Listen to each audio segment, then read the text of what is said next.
G'day. So a couple of people have asked me, how long does it actually take to do the pairing issue fix? For me, when we were carrying out the soldering version of the fix, it would take me less than 15 minutes. With the Good Karma unit, it takes me, I'd say, less than 10. And people have said, well, it takes you 30 minutes in your videos. It's like, well, no, it doesn't. It's because I'm explaining a lot of things. There's a lot of other information in there. So what I wanted to do was just run through without all that explanation and other bits and pieces and just kind of show you how quick it can actually be done. I've done this probably 5 or 6 times with Good Karma, so I know how it works. I've done it, 100 plus times in the old school method with soldering. So I'm pretty used to both methods. So where it might take me 10 minutes, if someone's kind of watching along with the video, it might take them 15, 20 minutes. Anyway, let's kick on. So let's start off with this drone.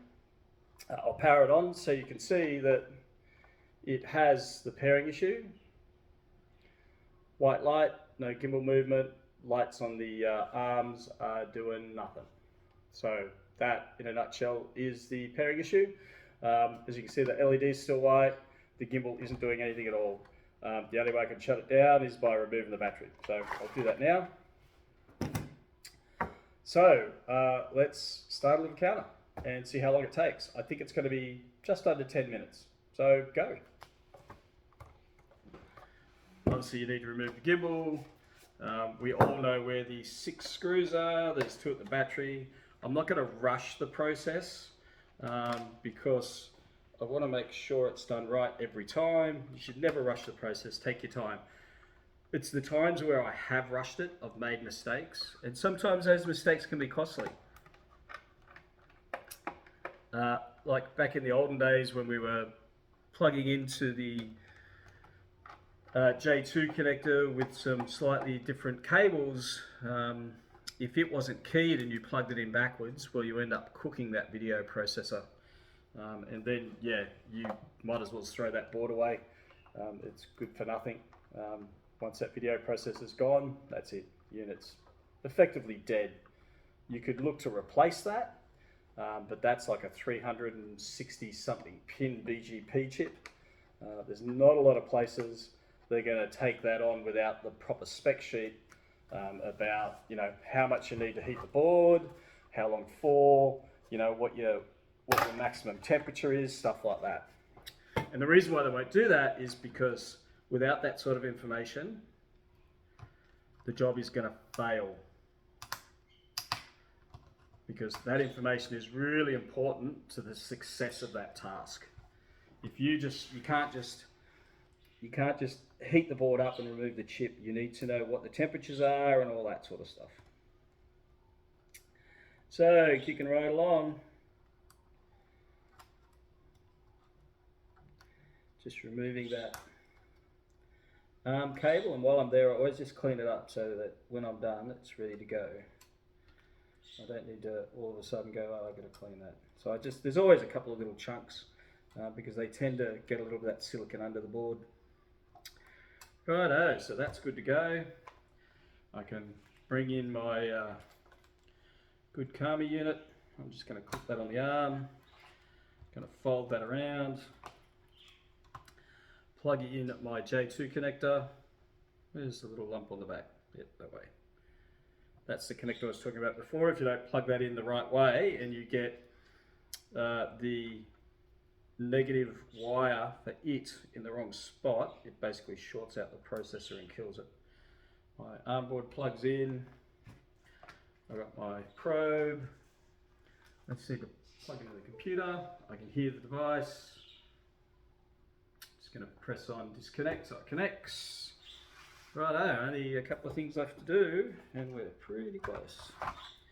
So let's have a look. How much underfill? These are awesome little probes, by the way. You don't need to scratch anything off. All you need to do is just push it through the underfill so it makes contact. Hopefully I get it first time. Righto, yep, got it first time, cool.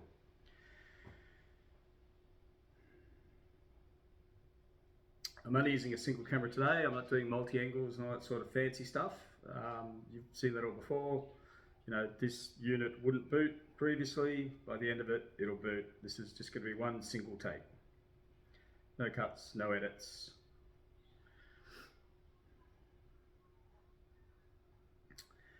Almost there.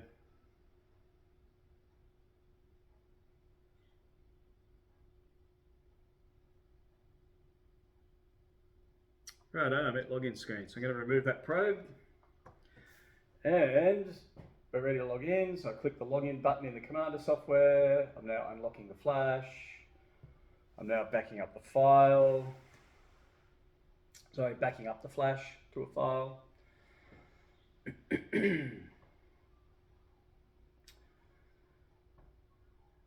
Almost done. Yep, that's done. I'm now going to erase that partition of the flash, and I'm now writing in the new bootloader. So I imagine we're only a couple of minutes in at this point. As you saw, I haven't really rushed it. I've taken my time to make sure things go in the right place.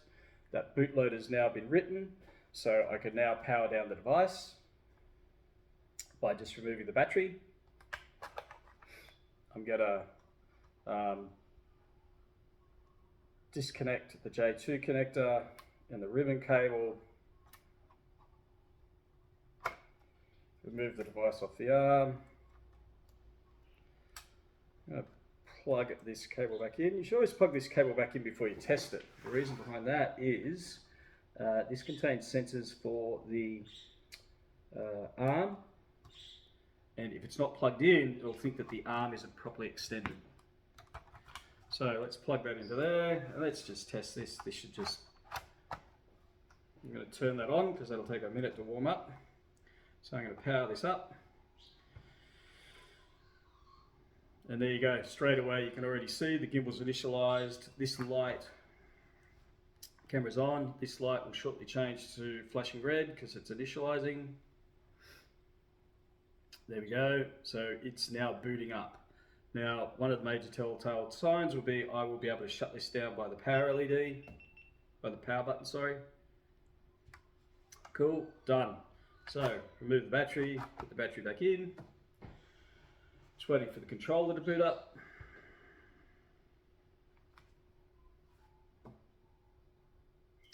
Righto. It says that this one isn't paired, and there was no previous pairing because I actually upgraded the firmware in the controller. So I'm just going to click pair on that, and I'm going to hold down the power button for 8 seconds. And when it flashes blue, that means it's in pairing mode. Righto, it's now flashing blue. I'm waiting for the controller to tell me that they see each other and it's ready for me to press the button.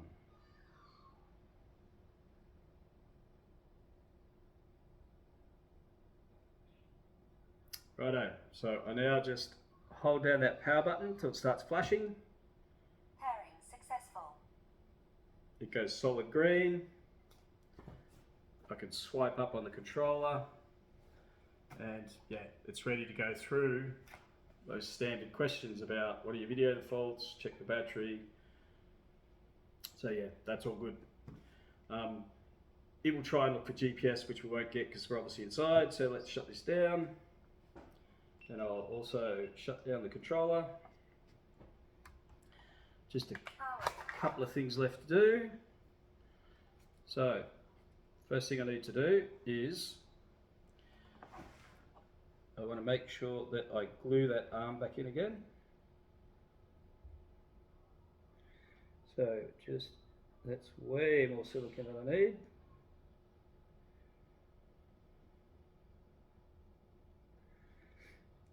Just around a bit along there, and I always push a little bit underneath as well. And that'll just make sure it stays down real nice.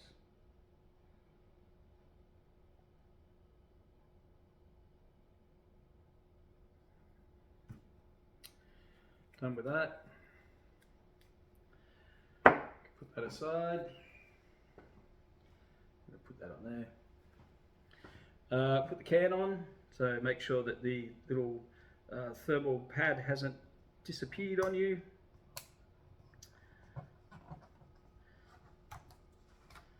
Lose that guy, lose that guy. Swing that out of the way.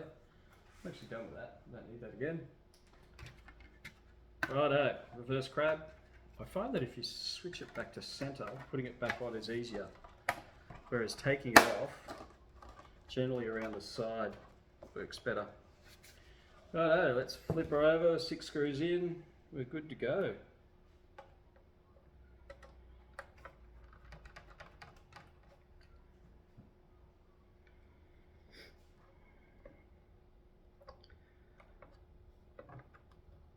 So for me, I can do it in 10 minutes because as a general rule, everything in my workshop is sitting there just waiting for me to use it. I don't have to go looking for stuff or, you know, finding things or booting computers or installing software, any of that sort of stuff. It's just there ready to go. So that 10 minutes is pretty indicative if you're doing it on a fairly regular basis because everything's there ready to go. You know what tools you need, you know where they are, all that sort of stuff.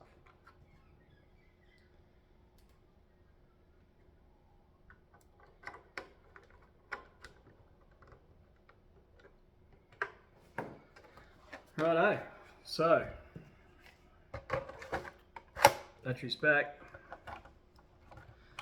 that's back in, done. So let's check the time and see how I did. And as you can see, it is fairly quick when you're doing it a bit, but you know, always take your time, don't rush it. If you've got any questions, jump over to the Discord server, that's always in the description. You can ask any questions there that you need. The advice and help you get from there is free. It's not charged for or anything like that. It's just free.